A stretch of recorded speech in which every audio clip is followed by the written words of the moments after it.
Okay. So we live. We live. First of all, I want to thank my brother for finally making it. Uh, Here it is. It's about 1 o'clock in the morning, and we finally got this Zoom call going on. But I just first of all want to thank you for taking the time out to do this little Zoom call with me. Hopefully, uh, the people will enjoy what we have to say for them. But this is just a little testimony, a little talk about fatherhood. Here with the great father, a great husband, a great son, and most recently, a lot of people know I published this book, "Son of a Preacher Man," and it's about growing up, um, with the father and the importance of fatherhood. And my brother right here, Terrance Thornton, he was also a son of a preacher man. So I just want to get his input on some of the things that he experienced growing up with the father, how having a father in his home helped them, and how it also pertains to him being a father. So first off, tell us a little bit about your childhood growing up with your father, and the benefits of having a father that's a preacher, and also maybe some detriments as well. Well, with first off, let me thank you for having me. Glad to be on the show. Basically, with having a father, I can go there to say with my father, an advantage to having a father, I say is it helped me tremendously with my confidence. Uh, a lot of times with my father, he taught us certain little things that you took as a child and you grow up with, and you can still use the stuff to this day. I remember little things just as being a leader. He always promoted leader. He was like, always lead the line. If you're in school, he said, be the first one in the line. Don't be the last in the line. He always promoted that, as well as he taught us to walk with our chest. He said, when you walk with your chest up. Don't slump over and have that confidence. He always taught us to have a confidence about ourselves. He said, when you go into a room, even when you walk into a room, you carry yourself accordingly. And the number one thing with my father that really helped, I could say, with him was he didn't just tell you the stuff. He was an example. He did the stuff. He was an example to me and my brothers as we grew up. It wasn't okay, you do as I say. It was you do as I do, because he was an example for us growing up. So the confidence that he gave to us, we saw it in him. For him to be able to get up and speak on the pulpit or lead devotion or any kind of, even stand up and give a testimony in the church. It was the confidence that he showed us to help us do the same thing. I remember even back in the days in Sunday school.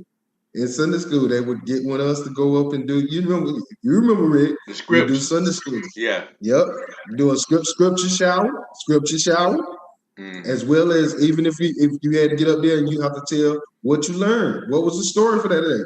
So the sharpers will be like, I got something for you if you say less. I'm going up there. I'm gonna do it. I got it. I will give the lesson for the day. Get right up there and could tell the story confidently. Get up there and make sure you speak and speak with confidence. Don't have any kind of slack. And this stuff I carry until this day. Even when I walk in as a school teacher, or if I walk into a store and dealing with a person, or even just talking to a person in the street, it's that confidence, that leadership, walking up with my chest up, because this is things that I saw with my father, and it helped me growing up. Okay, and I also remember a lot about appearance.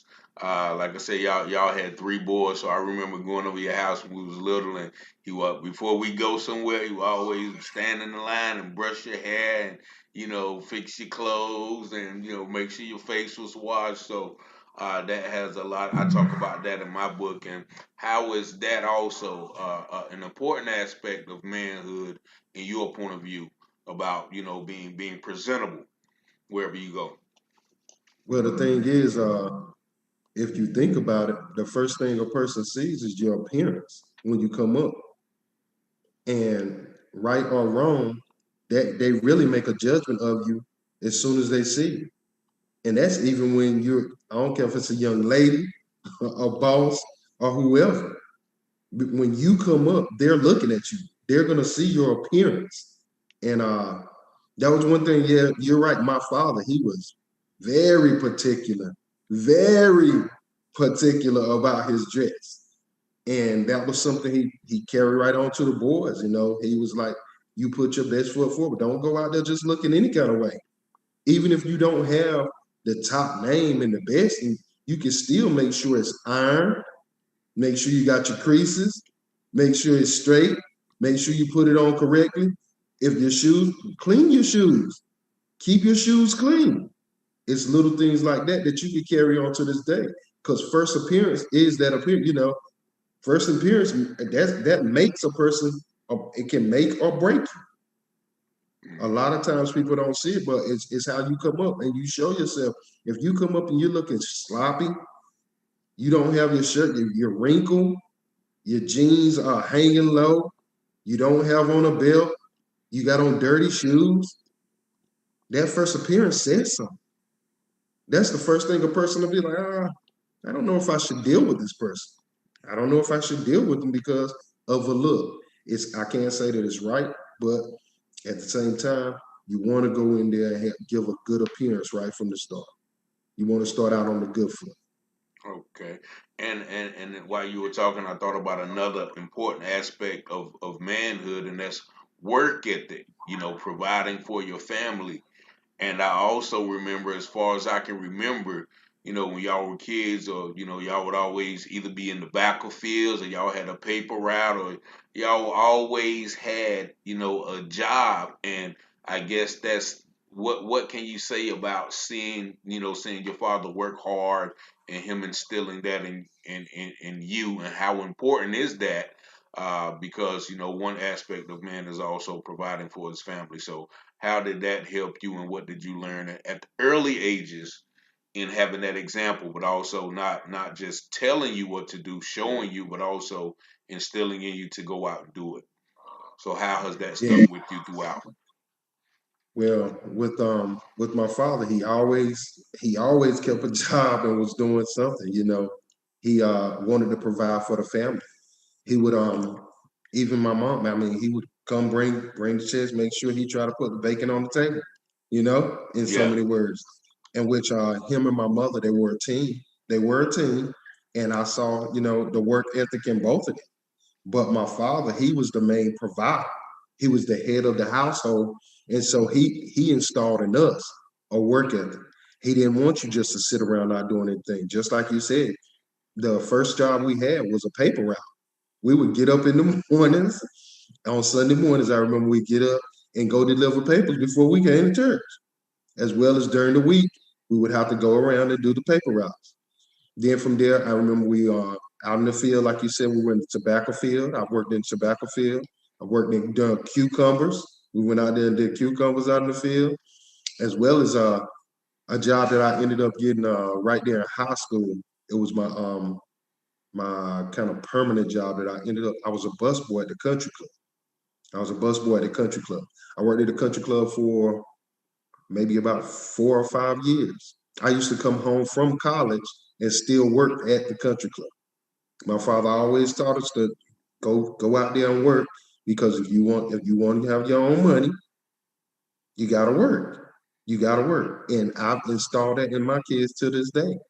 I have five, and I teach them the work ethic. I teach them to go get it. Me myself, I keep two or more jobs. I don't feel like I'm doing right if I don't have two. I Yeah. keep two or more jobs, and I'm always looking to try and do more. I love to be able to provide. I love when my sons or my daughter come up and they say, "Dad, I need. That's what I tell everybody. My name, Daddy. I need. Daddy. I need. But when they do, it feels good to be able to provide for them, And as long as they're doing what they're supposed to, I help them with no problem. And that was something my father he saw. Whenever we were working hard and we did what we were supposed to, he would definitely do his part if he could help in any kind of way. That work ethic was taught to us at a very young age. He installed that in us, and basically he put it as the foundation. He started it as a foundation, so it was something that we grew out. As we grew, the foundation was there. We had no problem with working because we knew we wanted good things. We wanted to be able to take care of ourselves. So to work was that was what we had to do.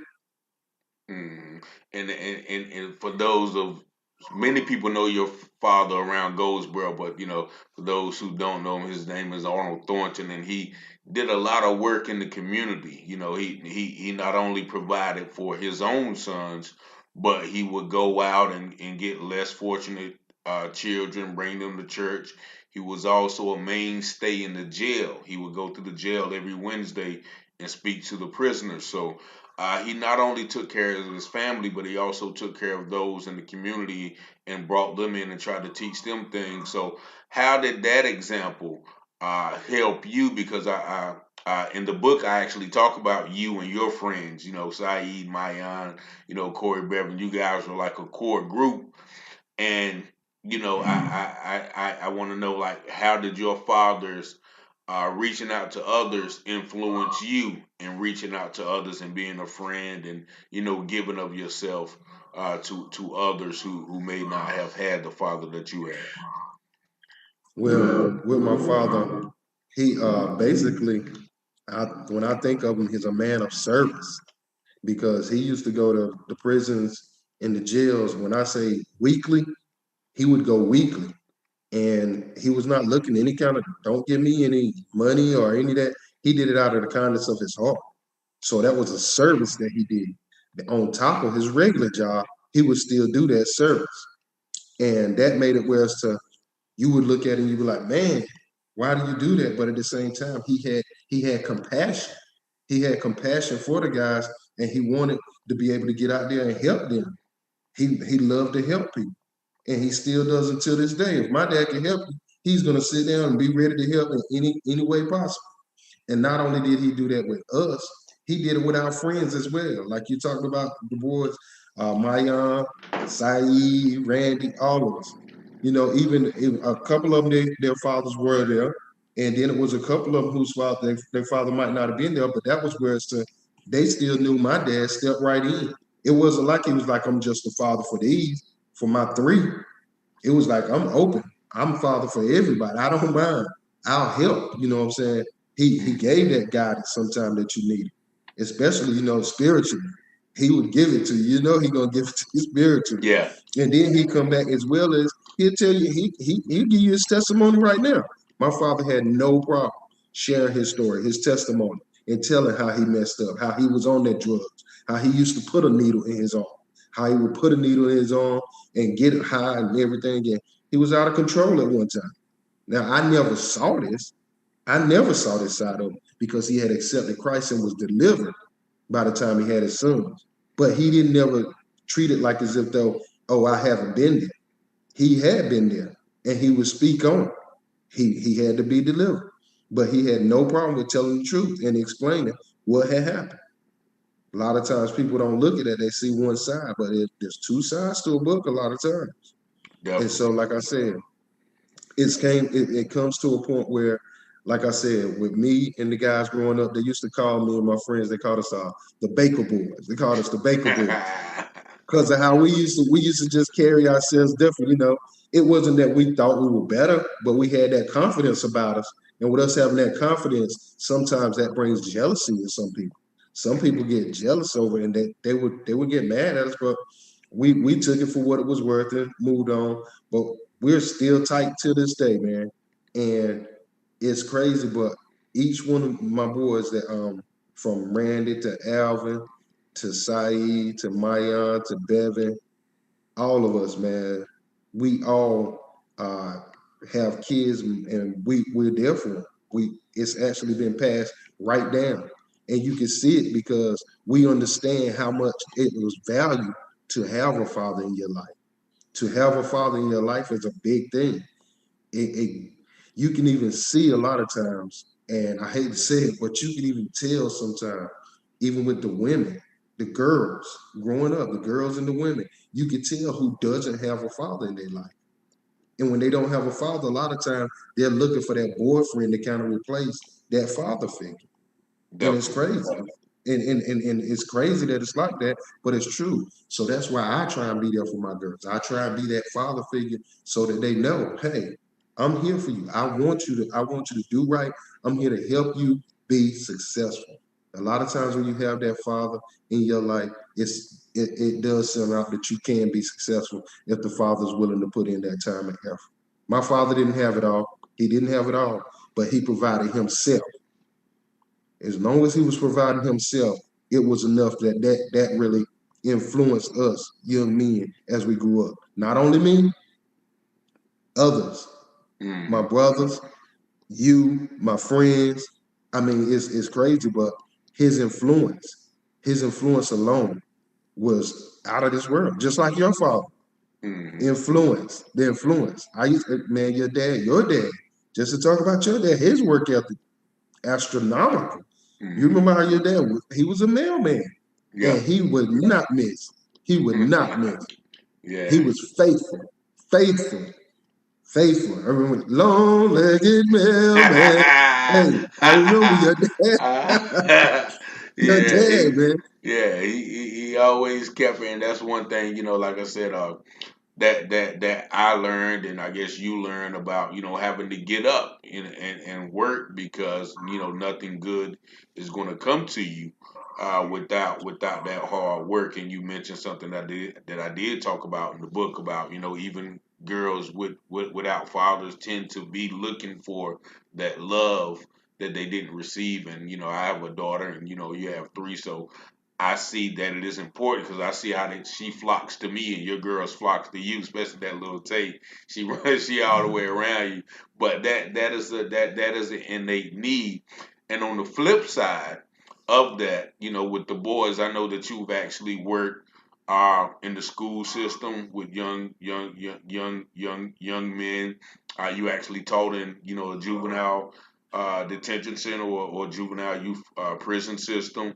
So on the flip side of that, uh, what do you see are some of the detriments, or like you said, you can almost tell when someone didn't have that guidance or that knowledge or that example. What are some of the things that you may see in young men and that don't have that father? What are some of the characteristics that you think are lacking or I think a big thing that I see with a lot of young men that don't have the father in their lives, they feel that they're entitled.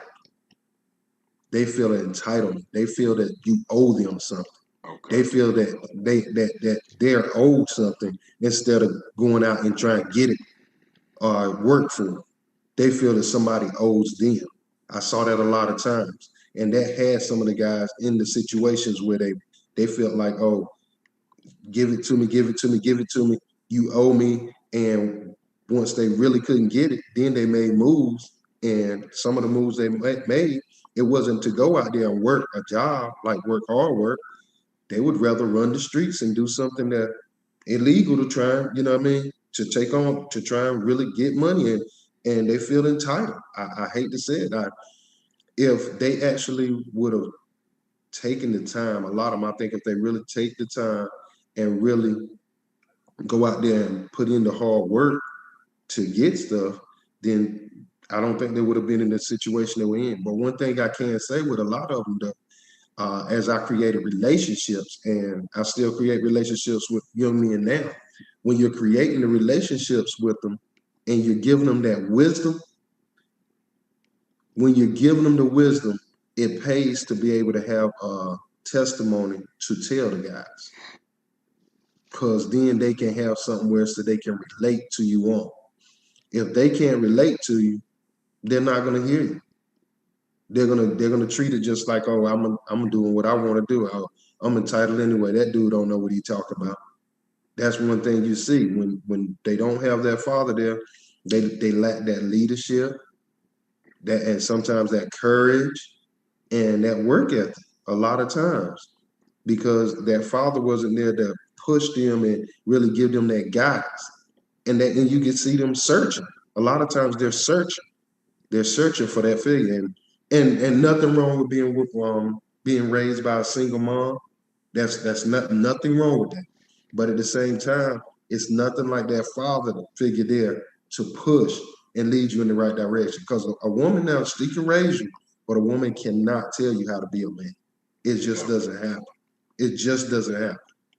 So I'm nothing against the single parent moms and everything. I take my hat off to them. I take my hat off to the women.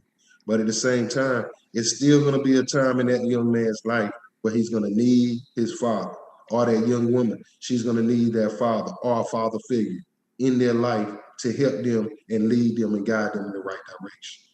Yeah, and I certainly want to reiterate that fact that you just spoke about because I know a lot of men today who were raised by single women without a father, and they turned out to be excellent.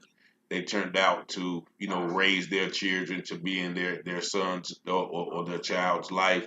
And I think they took that experience that they went through as a child and took it and said, I'm not going to let my child feel that way. So certainly take my hat off, to all the guys who didn't have that example, but had those strong mothers that taught them values like that.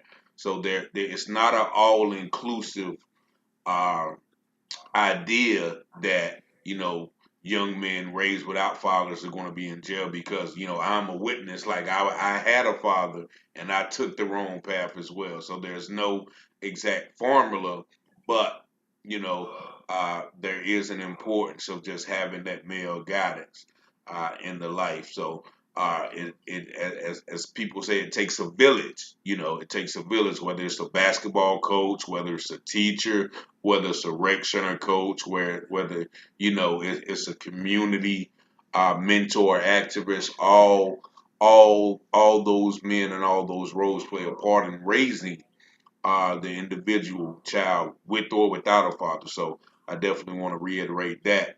And on the to kind of close it out because it's already late. We got started late, but to kind of close it out, uh, what is the solution? And by that I mean, what can we do? And with that, I do want to talk about your organization that you recently started before COVID. Uh, kind of slowed everything down, but you recently started an organization. And could you give us a little insight about that and your goal and your vision for this organization? Uh, With Dealing with the subject. my organization, just to piggyback off what you were saying just then about how sometimes it does work where it's the young woman has raised a child and the young man, the young child becomes a young man. And a lot of times they say, I'm not going to be in that same situation because they didn't have their father there. My father was one of those kids. Exactly. He had his mom, but his father was not in his life like that. And so he always told his mother and his grandmother, I'm gonna be there for my boys no matter what, no matter what. So sometimes they take that and reverse it to where it's the okay, because I didn't have a father there, I'm gonna be the best father ever because I don't want that same situation for my kids. So that's what I do right there. My father, my organization that I have is Faith for Future Fathers. It's 4 F's. It's basically where it's we're working with young men. We're looking to work with young men to help them and lead them and guide them in the right direction for the future. I'm actually going to be working with young men I'm going to take them from elementary right on up throughout high school. And what we're going to do is we're going to have lock ins. We'll have lock-ins, as well as we're going to keep up with the guys. We'll have annual trips and everything that we'll have, and it'll be accountability. It is a program where we have some guys. We'll be working with them. We're going to check on their grades. We're going to follow them from elementary right on up throughout middle school, right through high school, and we want to be able to keep up with them. We want to keep up with these young men to give them that guidance to get them to the next level. A lot of times, a lot of these guys, all they need is a little bit of guidance to help them get there. If they actually can see, if you can show me the plan and show me a successful person, and I can see that a successful person and how they got there, if you can show me the plan, I can do it too. And that's the thing. A lot of times that's what these guys are missing. They're missing that role model or that person who can step in and give them that guidance to lead them to the next level. So with that being said, I'm collaborating. I have a guy who works at North Carolina Central. He got some of the young men from North Carolina Central. They'll be role modeling some of the guys. They'll come out and mentor. They'll mentor some of the guys, as well as with where I work now, Wilson Preparatory Academy. It's actually a place where it's that Mr. Woodard has told me that we will be working with some of the men. We will be working with some of the men, and I'm hoping to get some of the men pulled right into the program. So it's gonna be a big thing when I get it back right. COVID did hit, and so it slowed me down a little. It slowed me down a little, but I have big dreams for Faithful Future Fathers. It's going to be a program that's catered not for just black males. We're going with any black, brown, yellow, orange, purple, pink. It does not matter. We're working with men to make better fathers. We want them to be better fathers, and so, like I said, we're just trying to give them guidance to lead them in the right direction to be successful. We want to make them successful. Well, certainly, I know that you're going to do that because I've seen your work ethic. Like I said, we supposed to did this about 9 o'clock, and he said, "Well, I'm hanging this TV up." So he couldn't get the TV of it. He said, "Well, man, I'm gonna just leave. If I can't get it, I'm gonna just leave it." His wife walked in and said, "Uh-uh." And so, I commend him for that because that just shows, him being a father, him getting the house right for his family, and him staying up. He just called me like 1 o'clock, like, let's do this now.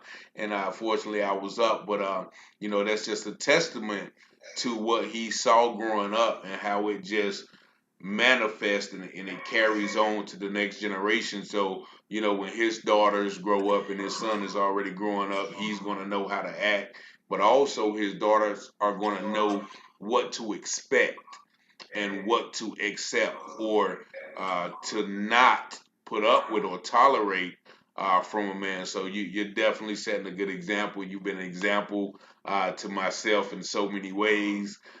Just who you are and what you stand for, and you following that path of manhood that was laid out for you. So I definitely want to thank you for just doing this short video with me.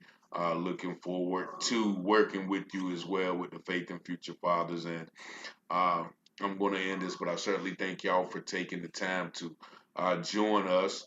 And Mr. Thornton, do you have anything else to leave them with as far as fatherhood goes, or anything on the subject? Well, my thing is, one key factor in all of it is if you put Christ in there. I gotta let it be known. You got Definitely. to, as long as you put him in the mix, it's gonna work out, man. It's gonna work out to all the ones who you might not be the father that you want to be.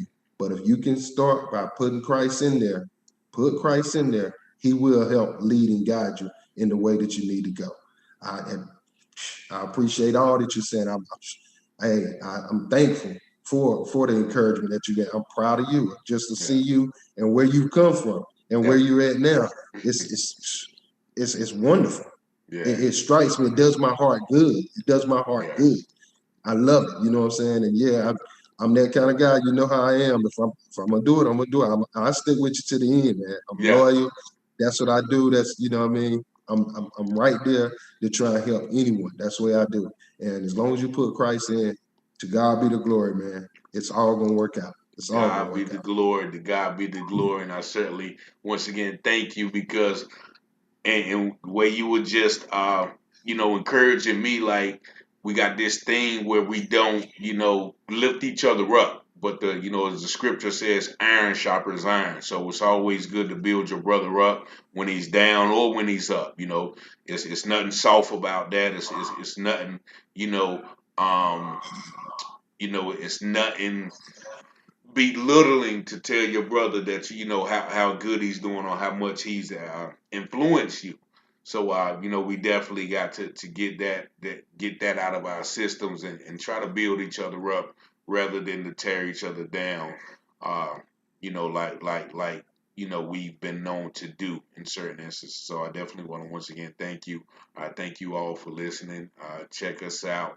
We're gonna be doing some more things on the interview side of the game, and different things. We'll let you know what's going on, but certainly thank y'all for tuning in, and I hope everybody has a happy and safe Christmas. And uh, if you're able to visit your loved ones, have a great time, be safe. But if not, also know that Uh, love goes beyond all barriers. So if you're not able to see your loved ones because of social distancing protocols, then just know that uh, you are loved, and most of all, you're loved by the ultimate Father, which is the last chapter, which is God. So we all have a Father. If we don't, or if we do have earthly fathers, we also have a spiritual Father. So I want to thank y'all for tuning in. And I hope y'all have a great, great Christmas. Peace. I talk to you, bro. All right.